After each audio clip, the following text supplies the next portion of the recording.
Disneyland in the mid-1990s felt like the place to be. In many ways, it seemed like a lot of Walt Disney's original Disneyland was still here. Like, for example, there was no DCA, there was still a parking lot out front. Many of the old-timers who had worked with Walt Disney and designed Disneyland were still alive, still in the game, but at the same time, it felt like everything Disney was absolutely transforming. It was the peak of the Disney Renaissance, the second classic era of Disney. Michael Eisner was on the throne. Films like The Little Mermaid, Beauty and the Beast, Aladdin, and The Lion King were absolutely transforming the world of animation. You had the Disney Channel really just starting to hit its stride, Disney Afternoon, and you had Disneyland undergoing its most transformative era since Walt Disney. You had the Rivers of America being transformed with fantastic, brand new thrill rides like Star Tours, Splash Mountain, and biggest and baddest of them all, the Indiana Jones Adventure Temple of the Forbidden Eye were opening up here. And in addition to the thrills, Synergy was the name of the game. More and more character and movie-driven experiences were being integrated into the park. You had everything from Mighty Ducks Days down at Disneyland to the Disney Afternoon Avenue featuring characters from Gummy Bears and Tailspin. The new cast of characters like Ariel, Aladdin, Simba were making their way into the parks. It was the perfect time at Disneyland for that classic mix of old school Disney and everything feeling like it was getting bolder, bigger, better, including just the park itself. The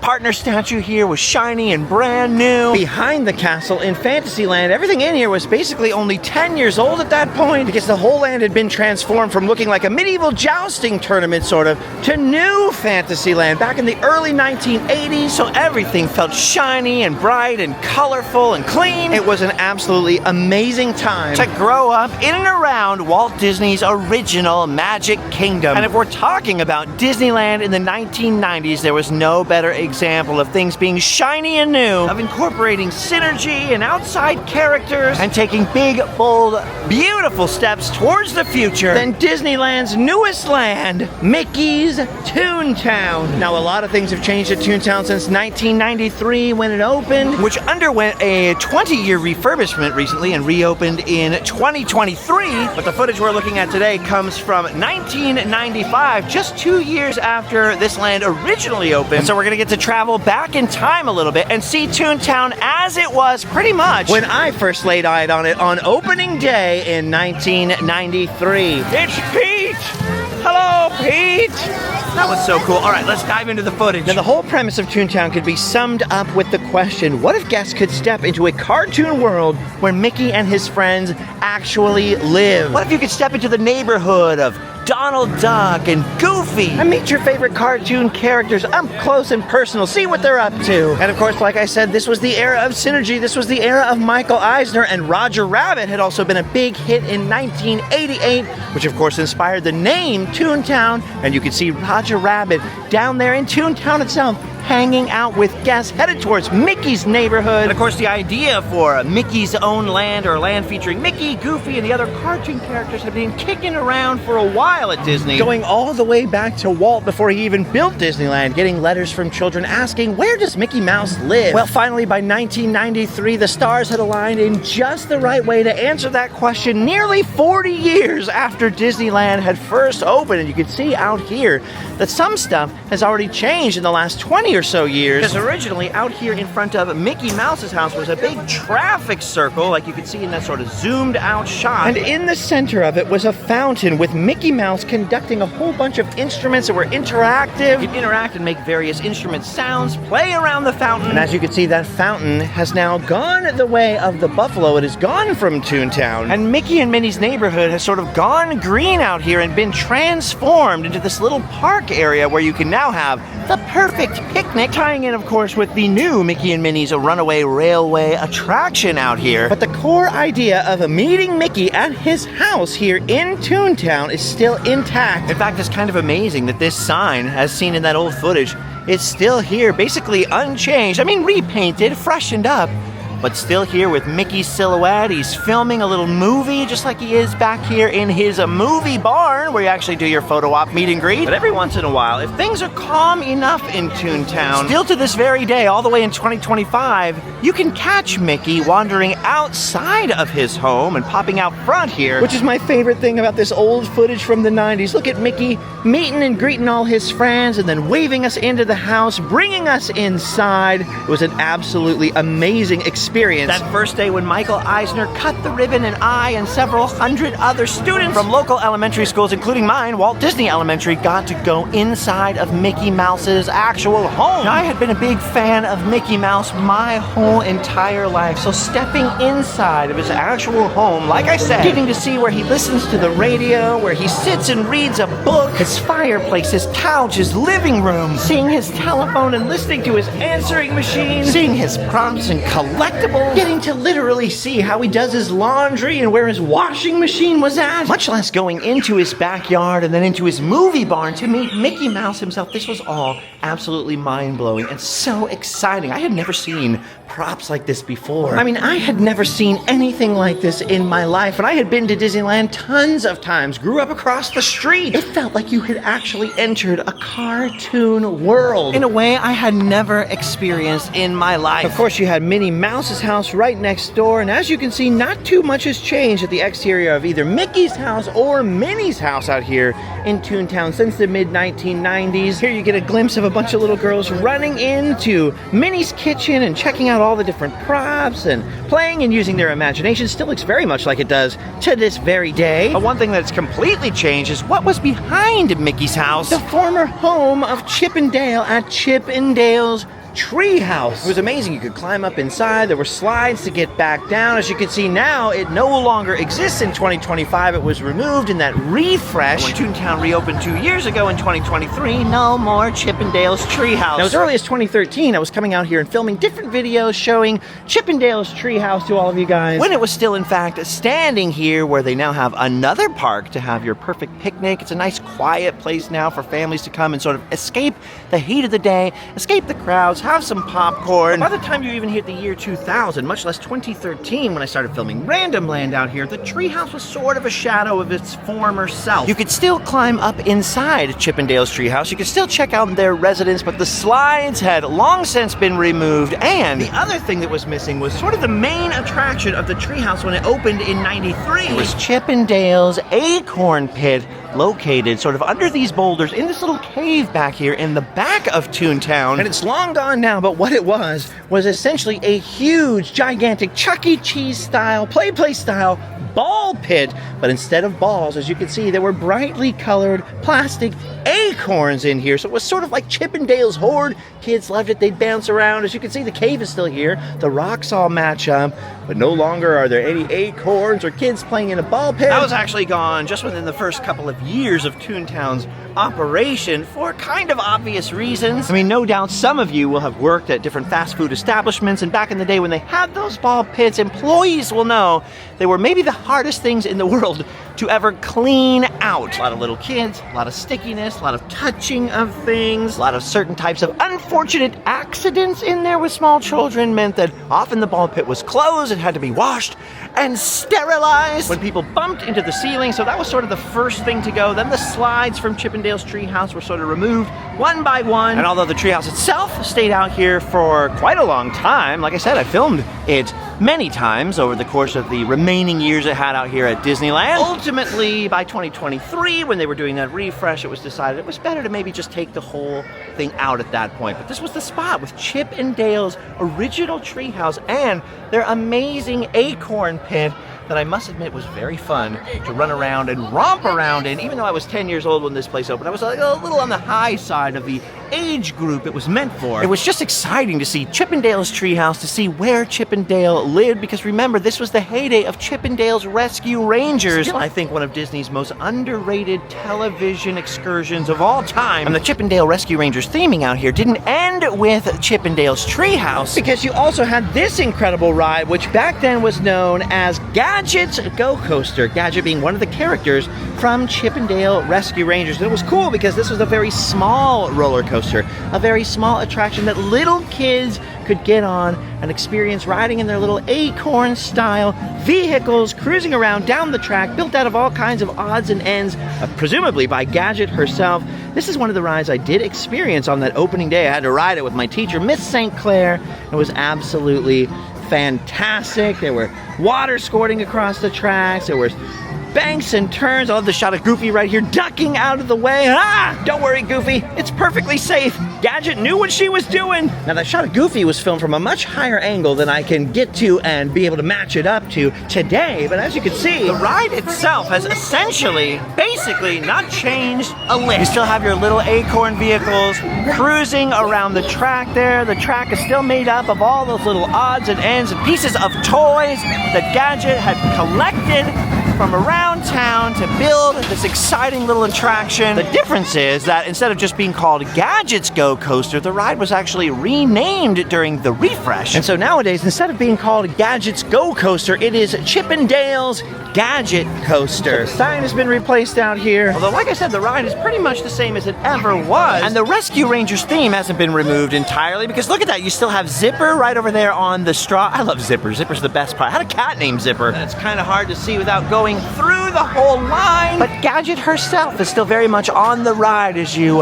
kind of go around some of the curves. Kind of hard to see her from over here, but you get the idea. And technically, Gadget's name is still sort of on the sign. The context has changed a little bit, but Gadget's very much still a part of the whole operation. What a great character. What a great show. And next door to the Go Coaster, of course, what Toontown neighborhood would be complete without the home of Donald Duck in the form of an absolutely massive boat. Donald's down there right now, meeting and greeting with his fans. I was actually standing in his way a second ago. He had to come and move me out of the way and tell me to kick rocks so he could go down and do his photo op. He also gave me a little grief for wearing a Mickey Mouse shirt today. It's a little embarrassing, but what can I do? Donald's house has actually changed quite a bit from the way it looked when Toontown first opened. It was sitting in sort of a little moat, so it was sitting in water. You had to cross a bridge to get into the main hatch to go inside, and then there were sort of ropes, like crisscrossed rope ladders that you could climb up to get to the upper story and kind of man the wheel. Now there's some kind of little Huey, Dewey, and Louie DuckTales style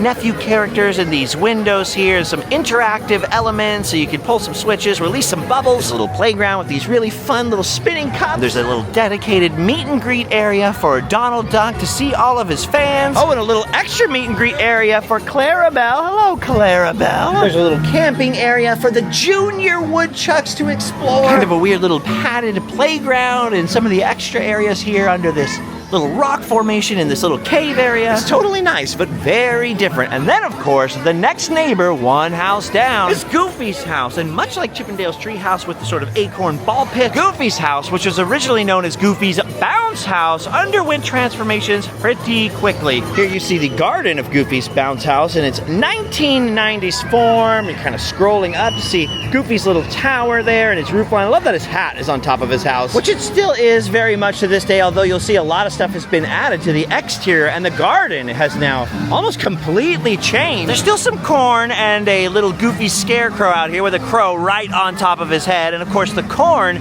is popping. That's some popcorn down there. But look at this, if we back up, Goofy's entire garden has expanded. There's a massive playground over here, which is great because it's in the original spirit of what Goofy's house was meant to be. Like I mentioned, it was known as Goofy's bounce house, and that's exactly what it was. Everything inside was inflatable. The floor was inflatable, the chairs were inflatable. Kind of like Chip 'n Dale had a ball pit, Goofy had, well, a bounce house inside of his home. Because like me, Goofy's sort of a bouncy, crazy guy. In fact, I actually had a junior high school principal who called me Bungee as a nickname. I said, Bungee, because I'm always bouncing around. Now, I only have that sort of one quick clip of the inside of Goofy's bounce house. It was very small. Actually, in point of fact, it's still very small in there today. Let's go inside and look at it. I think you can even tell from the outside, you know, look at the size of the people next to it. It's not all that big. Its footprint is quite small, and that hasn't changed over the years. So the problem was when this was a bounce house and the floor was inflatable and the furniture was inflatable, there was a long,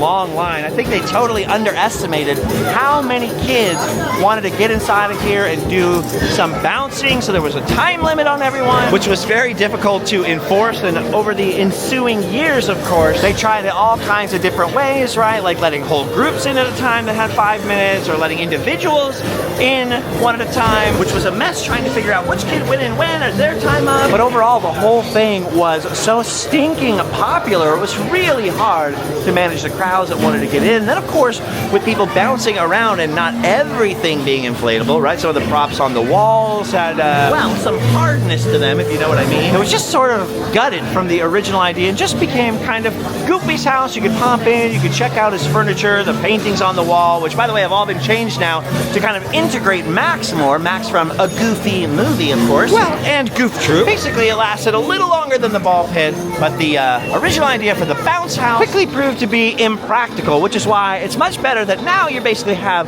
Goofy's house. There's some contraptions inside to play with and interact with. But then Goofy's garden, Goofy's little farm out here, has evolved into a whole crazy fun playground with little slides. You can see the Max's power line outfit up there on the clothing line. There's just some vegetables out here, some bird houses, a very fun bridge that when you walk over it makes all kinds of little cartoon noises. And then there's the constant, see there's the noises. What a fun one. And then there's the constant buzzing of the beehive up there on Goofy's tower. Still totally bright, colorful, and fun, just different than it used to be when it first opened. It was kind of cool back then because not only did you get to see Goofy's house, but you got to see what his occupation was. What does Goofy do for work? Back in the 90s, he was doing pretty well. Not only did he own his own home, but right across the street, Goofy had his own gas station. Because what is now the Good Boy Grocer's Market was once Goofy's Gas. And look at that, zooming out, you can see the old gas pumps out there that had fish in it and all kinds of funny stuff, little cartoon cars. Obviously, those are gone now, and the theming has changed. It went from gas station to sort of a little hipster market over here. When they first reopened Toontown, this is where you'd buy your perfect picnic basket. Not sure if they're still selling those here. There are refreshments and snacks. Look at this fresh Toon fruit out here. You can get kind of a Slurpee type thing. Look at this. Oh, okay, he's a snack bucket. You get your little Chubby bucket.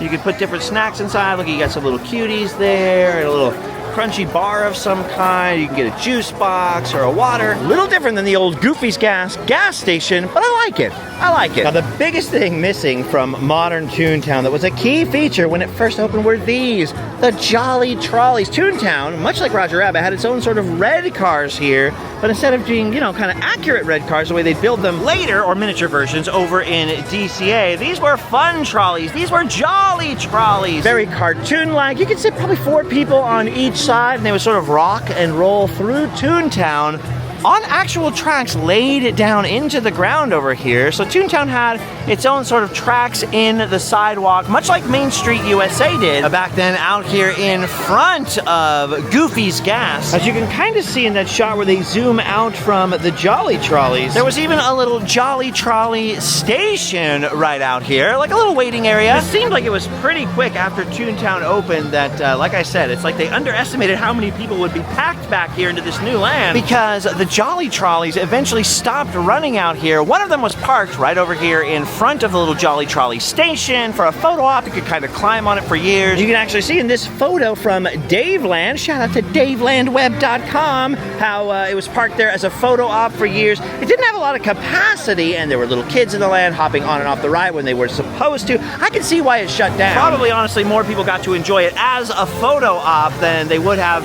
as a ride moving up and down Toontown. But while it was running, man, was it cool looking. The little Jolly Trolleys bobbing their way through it made it feel like a real town, you know? The tracks for the Jolly Trolley actually went this way, all the way down to the end there. You see that little building? There's nothing in there today, which is why it sort of turned into an impromptu photo op spot for Goofy at the moment. But this was sort of the car barn. This is where the Jolly Trolleys went at night, where they went to bed, so the tracks came running right out of there. And there used to be a little Roger Rabbit fountain in this area. The fountain, another fountain, bit the dust. It was removed. It's another little park area where you can sit down and have a little bit of picnic action. And all of that was located right in front of Toontown's greatest attraction, Roger Rabbit's Cartoon Spin, which, side note, did not open in 1993. It opened almost a year later in 1994. On opening day, you could kind of come up to the entrance, and there was a little area right in the immediate inside. It had some maquettes, and it had some like little models of what things were going to look, some concept artwork. But yeah, definitely not an opening day attraction. although they were working on it, the greatest ride ever. I mean, the first time I ever went into that queue, I was absolutely blown away by how realistic it is.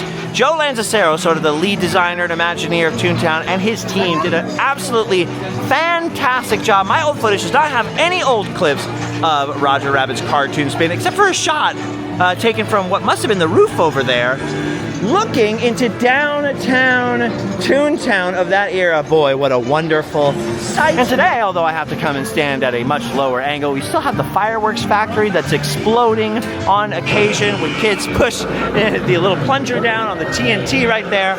No smoke coming out of it today, but that's all right. Still have that safe that I hope didn't land on the heads of any tunes. And of course, all the little interactive crates. You can open up and hear all kinds of sounds. They still have the Toontown Postal Service mailbox back here. You can open and listen to all the different noises and voices and everything coming out of all of these. Still, of course, have the horse collar gym, and look at Pluto out here trying to lift weights with some of the kids out here. It's too bad Pluto didn't go next door, because this, of course, is the dog pound, still here. I do not know of one single 90s kid who does not have a photo of themselves sticking out here between these bars. Let's not forget about the Toontown Glass Factory. Push a button. Uh-oh.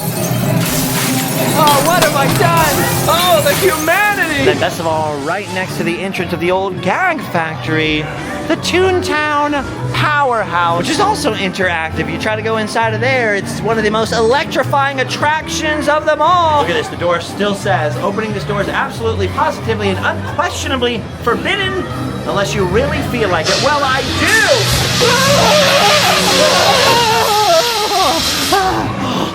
do! Shocking. Positively shocking. Now, I've got no further footage from 1995 of a Toontown other than a shot of City Hall, which is still there. City Hall is still intact. Of course, the old Gag Factory and Five and Dime were demolished to make way for the El Capitan Theater, premiering Mickey and Minnie's Runaway Railway. And in the old days, I just wanted to mention that in front of Toontown City Hall out here, there used to be a giant Toon-like gazebo. I believe that's where Michael Eisner was when he cut the ribbon. He might have been on a platform in front of it, but that was sort of the center, sort of the central hub of Toontown back in the day. Now gone, but as you can see, Toontown is very busy. They got lots of treats out here, lots of new stuff to check out. They got lots of new fountains to replace the old ones. They did an amazing job refreshing it. Like I said, I was here on opening day, so I always have felt personally connected to Toontown somehow, even though I had to spend the whole day with Miss St. Clair, a teacher who hated me more than any internet troll ever could. Although I must say that teacher does actually still inspire me to this very day. Because every once in a while I come to Toontown, remember that teacher, and think, oh, I'm not in that class. Anyway, I knew we had to start with Toontown. I absolutely adore Toontown. Like I mentioned, it was so exciting getting a whole new land based on Mickey and his friends. And it was great having something for smaller kids because, of course, don't forget, Star Tours was a new attraction. They were working on Indiana Jones at that point when Toontown opened. Big Thunder Mountain wasn't all that old, so they were adding lots of big, crazy thrill attractions to compete with other theme parks, Six Flags, Universal Studios. So it was nice to get something brand new that felt very, very classic Disney. What's up, dog? You're the man now, dog. You're the man, Pluto. He's a good boy. Yes, he is. A very good boy. Oh, Goofy. He's the man now, dog. He's the man. Or is he a dog? Yeah.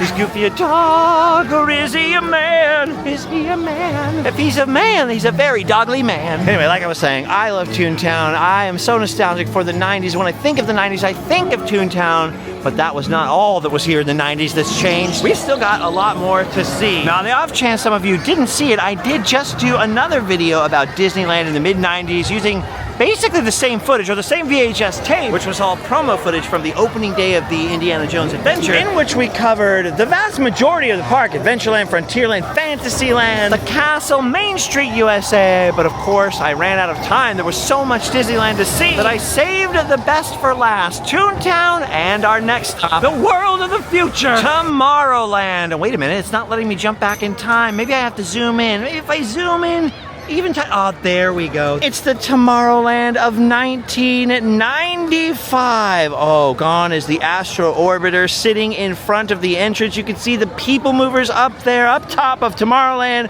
cruising down into the world of the future. The spires on some of the Tomorrowland buildings may still be back there, but as you can see, it's a very different picture out here in 2025. And like I said, in the 90s, everything was getting a refresh. It felt like everything was becoming new here at Disneyland. It was the greatest era of change since Walt's day. One of the last major projects Walt Disney was working on and approving was a whole new Tomorrowland that wouldn't open, and sadly, until after his death, the Tomorrowland of the PeopleMover and the Rocket Jets way up high in the sky and Space Mountain. But in 1995, we did still have Walt Disney's last vision of the future in the form of the original Tomorrowland here. And of course, while there were some new things, notably Adventures Through Inner Space was replaced with the brand new Star Tours in 1987, which, let me tell you, back in the day, back in its heyday, was the most amazing, mind-blowing use of technology ever experienced at Disneyland. I mean, what an amazing attraction. I mean, the original Star Tour is still one of my favorite rides of all time. Are you kidding me? Captain Rex, and then you have the whole Death Star trench and everything. You're living inside of Star Wars, trying to make it to Endor. What a dream come true to ride that ride. Anyway, although you had new attractions like that here in the mid-90s, the best thing about Tomorrowland back then was, of course, that you did have the old school PeopleMover, which was still cruising along that track right up there. And although back in the 60s when it opened, it was a lot more colorful than it would end up being in the 90s, as you saw in that sort of VHS footage. Everything had got kind of white and gray. It still looked very Jetsons, very mid-century futuristic out here. And of course, by 1998, it would all be gone, replaced with a very short-lived attraction called the Rocket Rods. All of Tomorrowland would get a crazy refresh, a golden future from which it's never really recovered. It was sort of a steampunk Tomorrowland. We'll leave that for the focus of another video in the future. In fact, if you have any pictures of old steampunk 1998 Tomorrowland, feel free to send them my way. Check out my Instagram, Justin Scar. It's all down below in the description. I'll just say this right now, and I know I'm kind of digressing, going on a little sidetrack here, but the 1998 steampunk future of Tomorrowland was a very, very good idea. It's just they never stuck with it. If they had stuck with it, I think it would have worked. Instead, today we have kind of a weird mix of the new 98 Tomorrowland with its sort of steampunk stuff out here with a little bit of blue highlights. Some of the white has returned. It's a very strange mixture. Tomorrowland's kind of due for another refresh, which is why it's definitely worth taking a look at today in 2025. Anyways, exciting and amazing as the new, brand new Star Tours was back then, the main attraction of Tomorrowland was still this, Space Mountain, which of course back in the 90s looked a little different. They added another layer to the sort of cake on top of the mountain there. It's kind of hard to notice unless you look at old footage and then jump back into the future. They add another layer up there, from what I understand, to attach harnesses to for maintenance workers and stuff. It's an OSHA thing. And you'll also notice something else is missing from the front of what's sort of the theater, unused theater now in Tomorrowland. The original entrance to Space Mountain, the speed ramp, that little covered walkway right there, is covering an escalator, like a moving sidewalk up, a speed ramp up to enter Space Mountain, to enter the queue. It took me years and years to get used to the fact that there was no ramp leading up to the line over here in front of what back then was the Captain EO Theater, the, what was it officially? The Magic Eye Theater, I believe, with Captain EO. Used to just get on that ramp and cruise right on up. Back then in the 90s over here, where the current entrance to Space Mountain is, I believe at that time this was still Mission to Mars, so that was still an attraction, the old pizza port, but there was a restaurant back here. We still had seating areas and all that, but way back here at the very dead end where you now take that left turn to go up into Space Mountain, there was like a restaurant at the back of this that I think was called the Space Place. There's no old footage of it on that VHS tape we're looking at today, so I wasn't really prepared for the Space Place. I just sort of remembered it as I was standing out in front. The way I remember it, you used to come back along that long hallway in the shade, under the shade of sort of Space Mountain and the awning connecting it to the Mission to Mars. You would walk up and the counter was right here, the order windows. You go and pick up your food, enjoy the shade out here, enjoy the weird kind of tropical futuristic plants, and then watch the PeopleMover overhead. That is the PeopleMover track. Behind that glass you could see the PeopleMover rolling by. There was, of course, people queued up there for Space Mountain, people popping out of the Magic Eye Theater after watching Captain EO. It was definitely a very different place, a very different vibe. And of course, Space Mountain is a high-speed roller coaster-like attraction in the dark, so I love that this promo footage is just sort of people on a kind of static ride vehicle wiggling around with Pluto in the front of it, in front of a space field. I just like that. Back then in low light conditions, it would have been very hard to it's hard to film Space Mountain now. In fact, you're not allowed to do it. Not allowed to hold a camera on old Space Mountain. I just noticed something. I noticed earlier that there was no footage of Mission to Mars in the Disneyland promo footage from 1995, so I had to look it up. I had to actually look this up and check, because Mission to Mars closed in 1992. I don't think it was until 1998 when they did did the sort of steampunk future.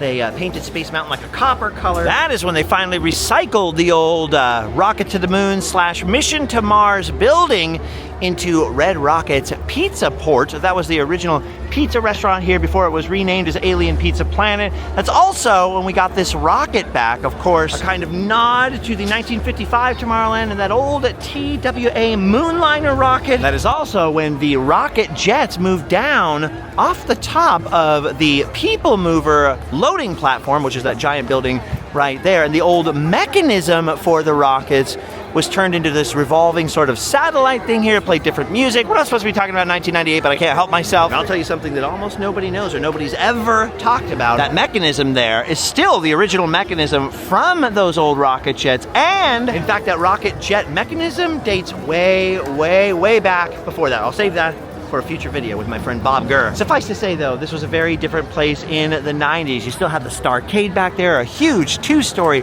arcade building. You still had the people movers moving around overhead, which is going to become even more of a theme as we move along this way. Until 1994, a year earlier than the footage I'm showing you, you still would have seen the old Skyway to Fantasyland, the old sky buckets cruising from right over here into the Matterhorn. Back then, always in motion was the future. Tomorrowland was awesome. So much movement, so much kinetic energy. And those rocket jets up on high, man, that was a scary situation. That is probably one of the places my fear of heights came from, was from those rocket jets way, way up in the air.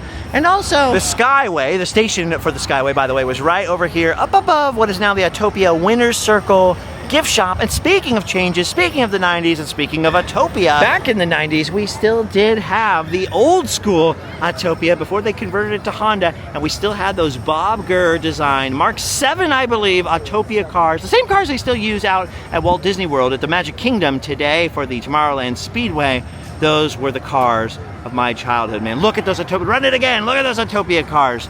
That was a sick design, maybe peak Autopia. Speaking of the Autopia and my friend Bob Gurr, this is where we basically enter Bob Gurr land, because not only do we have the monorail over here next to the Autopia, which Bob Gurr designed, the original monorail anyways, you also have the submarine voyage, which Bob Gurr worked on, and it's all in the shadow of the Matterhorn that Bob Gurr also designed and worked on. Bob was a busy guy in the 50s and 60s at Disneyland. You can see the monorail up there at the platform. No doubt we'll see another one pulling into the station in a minute, but you gotta remember that in front of the monorail track, this was all people mover track, and so the entire time, even between monorails, you had people mover cars just cruising here over Tomorrowland, shouting down to the people walking around. There was so much energy in the air. And although the monorail and the submarines are still here, they looked very, very different back in the 90s, which I cannot wait to show you, but unfortunately or fortunately, we're about to be either rudely or pleasantly, you decide, interrupted by a friend of mine who just told me he's on his way over here from Fantasyland. I know that's totally an autocorrect.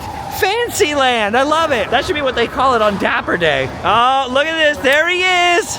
It's Chris Provost. Oh my gosh. Provost Park Pass. Yeah, here we are. We're not in Utah. Yeah, we were just together in Utah. I know. You were showing me very scary places in Salt Lake City. I know.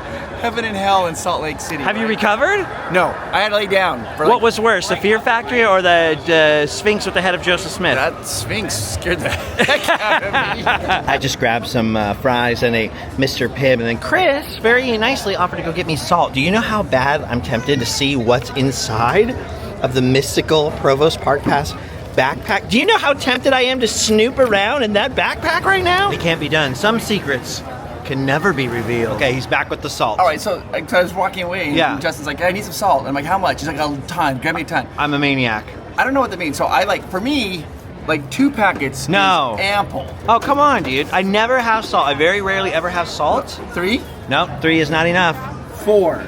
I very rarely ever have fried food because of celiac disease. I very rarely have salt. So when I come here, I go the whole hog, dude. Oh my gosh. 7 salts.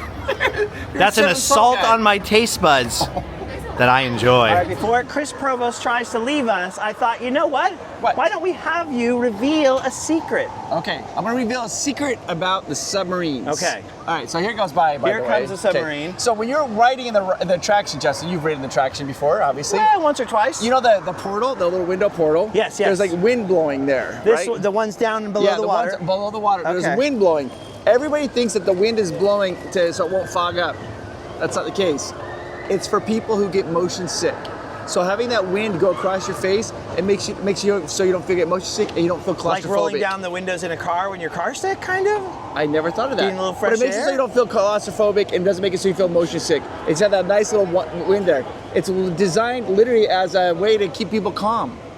Really? Yes. So if you're ever hysterical and getting crazy in front of me, I just blow in your face. Oh, yeah. And that'll calm you right down.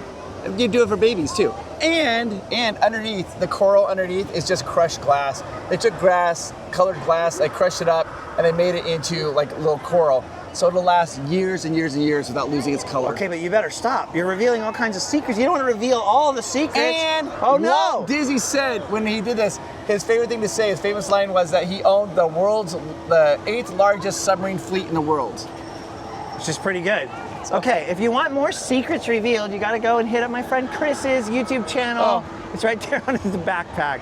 All right, Chris, get out of here. I offered to drive him to the airport. He wouldn't let me. No. He doesn't like me. You gotta film. He likes me, but not that much.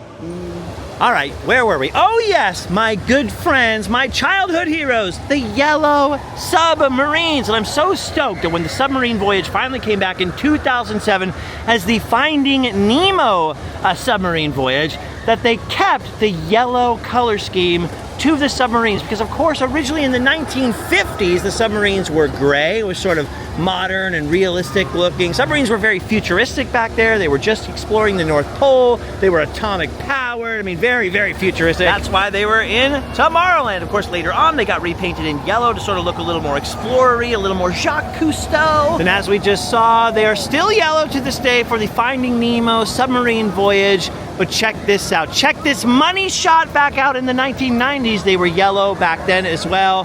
But this, of course, was still the voyage through liquid space. It was the original submarine voyage where you visited Atlantis, you went under the sea, and as you can see there, the submarines were not only repainted, still yellow, but repainted in the modern age. So, you know, go back and compare the 1990s shot here, where you see number 303, the old Sea Star, and then you jump forward, look at the submarines today. The paint scheme has changed just a little bit. By the way, I think number 303 got renumbered 307, so I think the Sea Star is now a different name. I'm not 100% sure on this, but I think the old 303 Sea Star is now 307 Voyager today. I'm sure someone's screaming at their television set trying to tell me what it actually is. Now, I haven't been able to get the timing right here, because you notice if we jump back in time again, that 90s promo shot, they waited for the perfect moment where they had 303 Sea Star and the monorail cruising by. It's not just the submarines that have changed. The monorail has changed quite a bit as well. Those are the old Mark V monorails that ran from 1987 till 2008, I think. Today, of course, we have the Mark VII monorails, a completely redesigned monorail built by Bombardier over there. Very modern looking. They've still got those darn stickers on them from when they had the big Mickey Mouse party and stuff. I wish they'd take those stickers off, because they are some sexy looking monorails, I must say. But, and mostly just because I want to see that clip again, I must say I really miss the old 90s look, that old Mark V design. And then remember, back in the 90s, not only did we have the monorail and the submarines moving around out here at Disneyland, just like we do today, but look at that in the background. There goes the PeopleMover. The PeopleMover tracks went all over the same area as the Autopia, the monorail, and the submarines. The rocket jets were spinning up there on top of the PeopleMover platform. Tomorrowland was absolutely full of motion, even after they took out the sky buckets in 1994. Here we have another view of that beautiful Mark V monorail. The Mark VI, by the way, was used at Walt Disney World, so they kind of jumped marks between it. And here you see the reveal of the submarine lagoon's neighbor, the mighty, mighty Matterhorn. Still mighty, and still the Matterhorn to this day, although it's been cosmetically upgraded over the years. The holes have been closed up that the sky buckets used to pass through. And speaking of the old Skyway, even to this day, and I just did a test on this, I just Googled it and looked it up on 2 different AI platforms. Both of them said the reason the Skyway was taken out was metal fatigue for the tower that held up the wires for the Skyway in the Matterhorn. That's an old urban legend that is absolutely not true. I had always heard the same thing, that the Matterhorn was built around one of the towers that used to hold up the Skyway, and you can see old pictures of the towers and footage. You know what they look like. And the rumor was they built the mountain around one of those towers. Absolutely false, absolutely not true. And my source, none other than my friend who helped build the Matterhorn and designed the little thing that did hold up the wires through the Matterhorn, which was suspended from the roof. there was no pole. They didn't build the mountain around the pole. They took out the pole, built the mountain, then hung a thing suspended in there to hold the wires. That would be Bob Gurr told me that out of his own mouth. So there were plenty of other reasons to remove the Skyway, but that whole rumor about there being a broken metal pole, they would have had to tear down the Matterhorn to replace it, absolutely urban legend myth. No truth to that whatsoever. However, speaking of the Matterhorn, there is a ton of great ride-on footage of the Matterhorn in our old 1995 VHS promo tape that is absolutely amazing. And the Matterhorn was a little bit more open inside, especially back when they had the sky buckets, right? Big old hole through it, buckets moving through the whole thing. Well, back in 94, 95, when this footage was shot, they hadn't redone the Matterhorn as completely as they would later to fill in a lot of those holes, so it was still very open in there. And honestly, from then till now, not too much has changed on the ride itself. It's still the old classic Matterhorn I knew and loved as a kid. I would say the main difference, looking at that old footage, you can see people are sitting in each other's lap, and so you'd have a seatbelt that went around basically two people back then. It was more of a cuddly ride. Like each bobsled would have two different sections where two people were kind of sitting in each other's crotch regions. Today, each individual rider has a redesigned bobsled that has their own seat and their own seatbelt, which, if you were a fan of the old cuddling system, is definitely the biggest change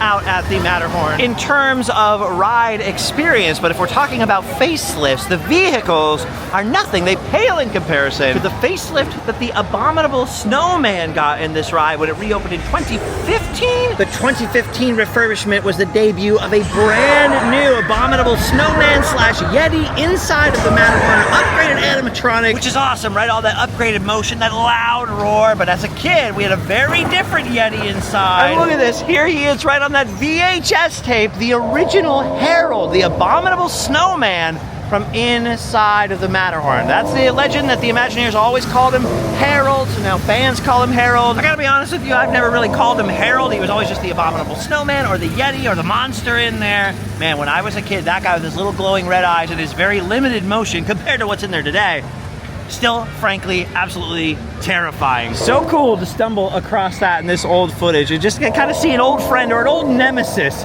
again, right? Amazing. Anyway, combined with our last episode about Disneyland in the 1990s, that just about does it in terms of this particular reel of old VHS footage. It finishes off with a lovely, sparkling, beautiful view of the castle as it appeared with the old lighting. Looking at that right now just gave me sweet, sweet pangs of nostalgia. I wish I could go back in time, guys, and ride the old Mark 7 Autopia cars designed by Bob Gurr. I wish I could hop onto the PeopleMover. Here's the old abandoned track of the PeopleMover right here, right above the old Autopia. I wish I could go see the Sea Serpent, the old Sea Serpent in the submarines. I wish I could go see the old Harold and the Matterhorn. I do feel the sweet pangs of nostalgia, but I must say Disneyland started really changing in that era under a lot of projects by Tony Baxter, other famous Imagineers. Like I said, the Disney Renaissance was underway. Michael Eisner, very ambitious, changing everything. There was kind of another era where it hit a little bit of a halt when they first opened DCA, and DCA was sort of built on the cheap, and they kind of had to upgrade it and focus on that park for a while. But now we're in another era where Disneyland keeps changing and changing and changing again. We've got Star Wars Land, we've got all this new stuff here. Now, just being brutally honest, that opinions are like feet, everybody's got them, and sometimes they are so wrong. So I can be perfectly wrong, and there's definitely people who won't agree with me. Personally, I think there's a lot of changes I wouldn't have made, some that just don't jive with me so much. There's a lot of other amazing changes that they've done out here, which have completely blown me away. I mean, some of the new stuff like getting Mickey and Minnie's Runaway Railway, what a fantastic attraction. Finally, Mickey Mouse has an attraction in the park. Or Rise of the Resistance. I mean, has there ever been a more immersive ride ever than that? Then you take the Matterhorn now, you no longer have to have your little brother sitting in your lap, you got your own seatbelt, you got that new animatronic Yeti in there. Or take the submarines, for example, by far one of the most expensive to operate attractions at any Disney park around the world. We almost lost the submarines. They were closed and basically abandoned for years. They tried to retheme them around all kinds of different movies. I mean, there were a whole bunch of proposals for different Disney characters or tie-ins, and luckily, Finding Nemo came along just at the right time. Disney's partnership with Pixar and with John Lasseter meant that the Imagineers could sell the bean counters on refurbishing this bad boy and converting it all to Finding Nemo, which is a very popular choice. I mean, the line for this ride is pretty consistently solid all the time now. And as much as I miss the old Sea Serpent, I gotta say, when I took my son on this ride for the first time, he was blown away by seeing Nemo and all his friends. I miss the Disneyland of the 90s. I miss the $25 kids tickets, $35 for adults. I'm always gonna miss that. No fast pass, so the lines felt like they moved faster back. Lots of things I miss about it. I mostly miss having my grandparents live across the street. I miss coming here with my parents when I was a kid. There's pangs of sweet, sweet nostalgia. But I've got to say, Disneyland, of course, has kept on changing, kept on evolving, kept on growing. I may not have liked all of the changes, but overall, I would say most of the changes have been pretty darn epic. And the me from the 90s, in all fairness, would have loved them. As a kid, I would have been like, oh my gosh, Rise of the Resistance, all these, the Millennium Falcon, you know? And here's the thing, right? Time is an ever-flowing river. We've seen the monorail change from the Mark V to the Mark 7, and you know what? One day there'll be an even newer monorail, a different-looking monorail. One day there might be a new Tomorrowland or a new Fantasyland. And although I'm sure each one of us is gonna look back at our own childhood experiences here at Disneyland, look back at our own heyday as the heyday of the park, cannot help but notice as I walk around here that the kids that are here today, one day, will be walking around with their kids or with their future hologram device cameras, talking about all the things from their childhood that have since changed or gone away, and telling their kids that 2025's Disneyland was absolutely epic. The peak. It's always kind of nice and humbling and mind-blowing to put things in perspective like that. Anyway, as I mentioned, I am always looking to expand the Scarchive, right? The Randomland archives of old Disneyland footage. If you guys have any VHS footage of Disneyland in the 1990s, I'd be happy to convert it for you, or you can send it my way, or any old photos, especially of Tomorrowland 1998, which is something I am constantly thinking about. I was here right when Tomorrowland reopened in 1998. I had an annual pass all during the construction of it, so I was really like feeling the build up and right up and caught up in the hype. And yet film cameras being what they were back then, I only have a very few pictures, a handful of pictures of me in Tomorrowland in 1998. I could always use more before we do a deep dive video about Tomorrowland 98. So let me know if you got anything like that you want to send my way. The best way is the email link on my Instagram. Usually it's Allie who checks it and will probably be the one answering you. I'm just stoked that we got to come out here today.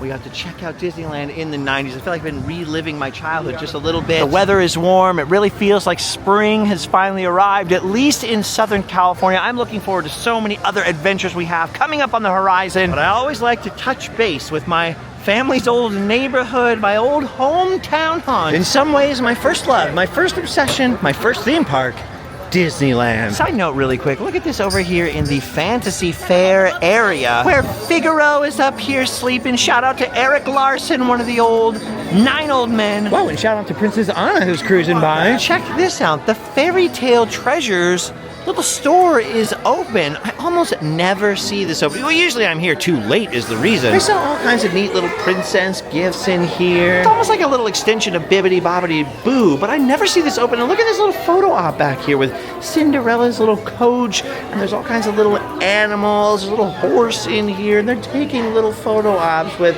little kids dressed up like princesses. I'm obviously trying to shoot around the kids doing the photo shoot. That's so adorable. I love that that is there. I always wanted to have a daughter. I wanted to have like 10 kids, honestly, and now my son is 18. I'm like, what happened? Time is going by so fast. Same thing when I look at the 90s footage, actually, to get back on track. It's like when I look at that footage, I'm like, what happened? How did that go by so quick? That was 30 years ago. Which means if we were in the Back to the Future universe and I jumped in that DeLorean with Doc Brown to go back 30 years, just like Marty McFly did, I'd be jumping back into that VHS footage. And that, my friends, is a little bit disturbing. That's a little too much for my brain. So I think I'm gonna log off here from Disneyland, from Walt Disney's original Magic Kingdom. Do me a favor and hit the little subscribe thing. Give the video a fat thumbs up if you wouldn't mind. And more importantly, go over to my Instagram, check it out, at Justin Scarred. 2 R's, not Justin Scared. Everybody gets that wrong, including some of my friends. And with that, my friends, from Disneyland, I will bid you a fond farewell. We've done our duty. Time to go home and sleep well.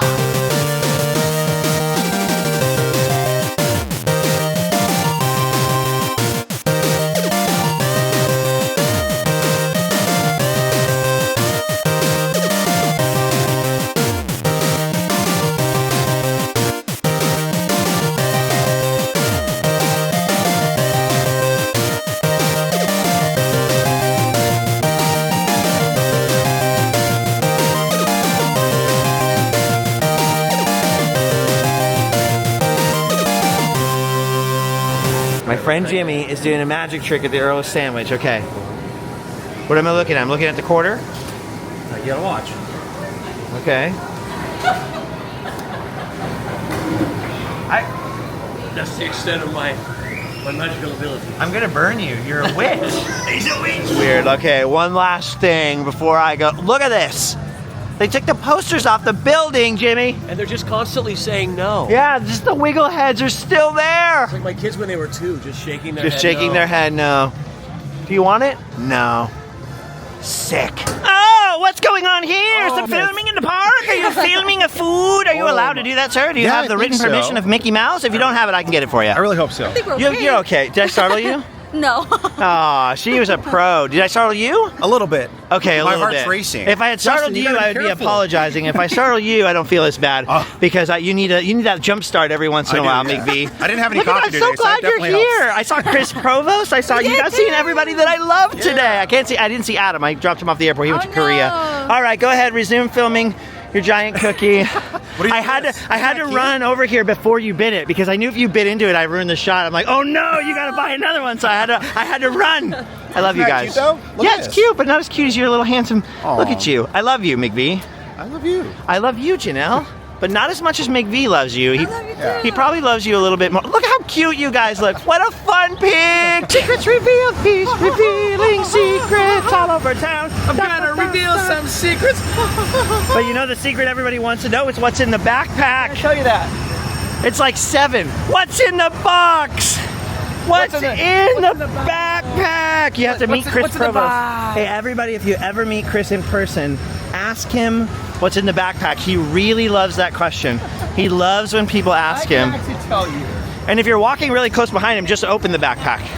He'll love that. He'll really appreciate that. Unzip it. Yeah, unzip it. Well, You win 10 points if you unzip it.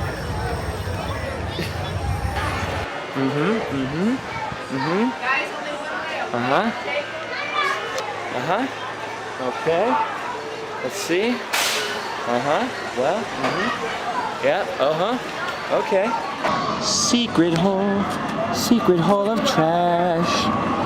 Secret light hole of trash. Secret Toontown trash. Secret Toontown trash. Chicken wire and concrete and stuff and trash. And a light bulb.